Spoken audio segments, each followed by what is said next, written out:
Dengue পরিস্থিতি ক্রমশই উদ্বেগজনক হয়ে উঠেছে। মশাবাহিত এই রোগে আক্রান্ত হয়ে হাসপাতালে ভর্তির সংখ্যা বেড়ে দাঁড়িয়েছে ৪২,৫০৯ জনে। আর চলতি বছর এখন পর্যন্ত ডেঙ্গুতে মৃত্যুবরণ করেছেন ১৮১ জন। স্বাস্থ্য অধিদপ্তরের তথ্য মতে অধিকাংশ রোগী হাসপাতালে ভর্তি হওয়ার ২ থেকে ৩ দিনের মধ্যেই মারা গেছেন।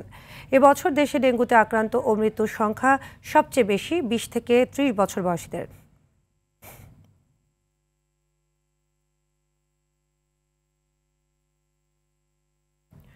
ডেঙ্গু রোগীদের অবস্থা জানাতে রাজধানীর ডিএনসিসি হাসপাতালে আছেন সহকর্মী জাহিদ রহমান। তার কাছ থেকে জানবো সার্বিক পরিস্থিতি। জাহিদ, আমরা এর আগেও জেনেছি ডেঙ্গু আক্রান্তদের অবস্থা। এই মুহূর্তে আপনি হাসপাতালের পরিস্থিতি কি দেখতে পাচ্ছেন এবং ডাক্তাররা কিছু বলেছেন কিনা আমাদের জানাবেন।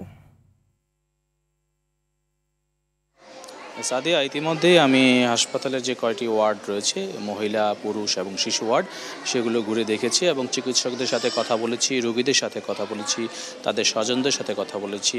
যে বিষয়টিতে উঠে এসেছে সেগুলো হচ্ছে যে ডেঙ্গুতে আক্রান্ত হয়ে অনেকেই বাসায় আসলে বুঝতে পারছিলেন না কী করবেন। তাদের জ্বর হচ্ছিল, বমি হচ্ছিল, আবার জ্বর ছেড়েও দিচ্ছিল।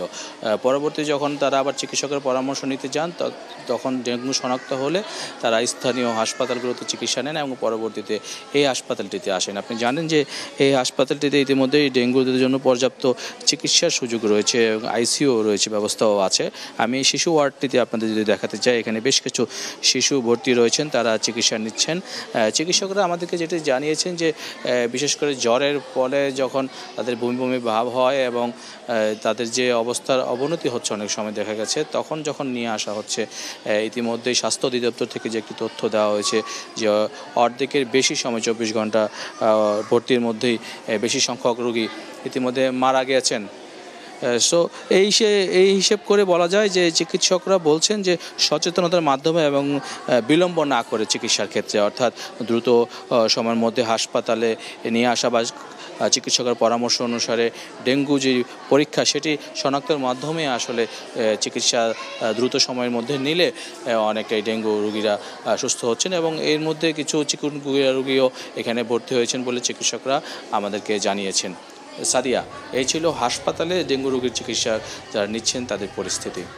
ধন্যবাদ জাহিদ।